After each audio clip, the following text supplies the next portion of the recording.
साथियों, बीते 8 साल के दौरान देश में अनेक बड़े काम हुए। इनमें से अनेक अभियान ऐसे हैं जिनमें मूल में बिहेवियरल चेंज है। ये कठिन काम होता है और राजनेता तो कभी इसमें हाथ लगाने की हिम्मत ही नहीं करता है। लेकिन मैं राजनीति से बहुत परे हूं दोस्तों। लोकतंत्र में एक व्यवस्था है, मुझे व्यवस्था से गुजर करके आना पड़ा है, वो अलग बात है। मैं मूलतः राजनीति के स्वभाव का नहीं हूं। मैं जननीति से जुड़ा हुआ इंसान हूं, जन सामान्य की जिंदगी से जुड़ा हुआ इंसान हूं।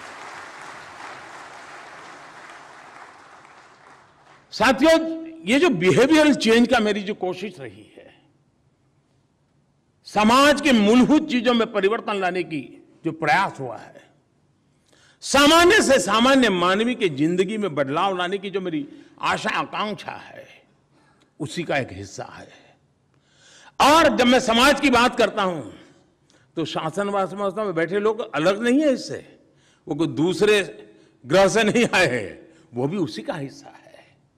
क्या हम ये जो बदलाव की बात करते हैं, मैं देखता हूं कभी अफसर मुझे शादी का कार्ड देने आते हैं तो मेरा तो स्वभाव है, मैं छोड़ नहीं पाता हूं।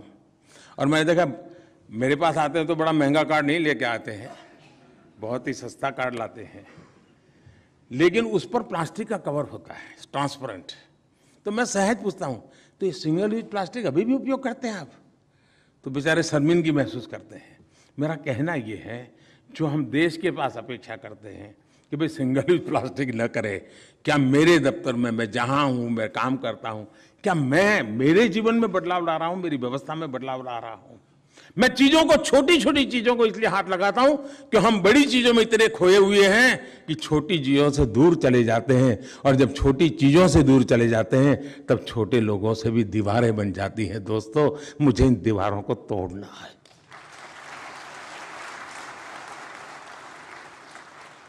अब स्वच्छता का अभियान मुझे कोशिश करनी पड़ती है।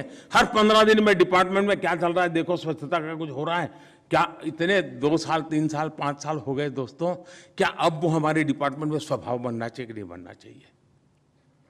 अगर वो स्वभाव नहीं बना है तो देश के सामान्य नागरिक से उसको स्वभाव बन जाएगा, ये अपेक्षा करना ज्यादा ही होगा। और इसलिए मैं कहता हूं साथियों, हमने इसकी व्यवस्था को स्वीकार करना।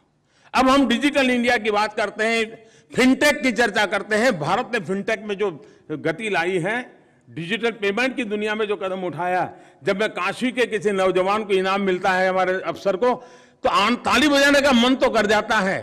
क्यों? क्योंकि वो रेडी पटरी वाला कोई डिजिटल पेमेंट की काम कर रहा है और हम तस्वीर पर देखते हैं, अच्छा लगता है। लेकिन मेरा बाबू वो डिजिटल पेमेंट नहीं करता है।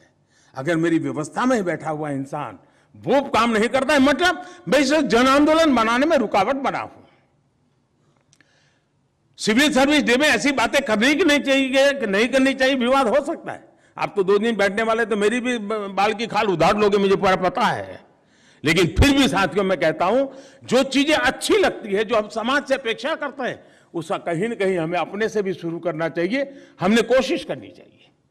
अगर हम इन चीजों को कोशिश करेंगे तो हम बहुत बड़ा परिवर्तन ला सकते हैं। हम कोशिश करें। अब जेम पोर्टल, क्या बार बार सर्कुलर निकालना पड़े क्या कि हम अपने डिपार्टमेंट को जेम पोर्टल पर 100% कैसे ले जाएं? एक सशक्त माध्यम बना है दोस्तों। हमारा यूपीआई ग्लोबली एप्रिशिएट हो रहा है। क्या मेरे मोबाइल फोन पर यूपीआई की व्यवस्था है क्या? मैं यूपीआई की आदत डाल चुका हूं क्या? मेरे परिवार के सदस्यों ने डाला हुआ है क्या? बहुत बड़ा सामर्थ्य हमारे हाथ में है।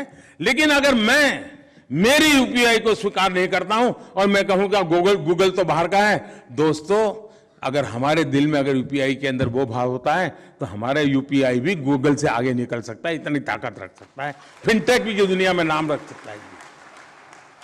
टेक्नोलॉजिकली फुल प्रूफ सिद्ध हो चुका है, वर्ल्ड बैंक उसकी तारीफ कर रहा है। हमारी अपनी व्यवस्था में वो हिस्सा क्यों बनता है?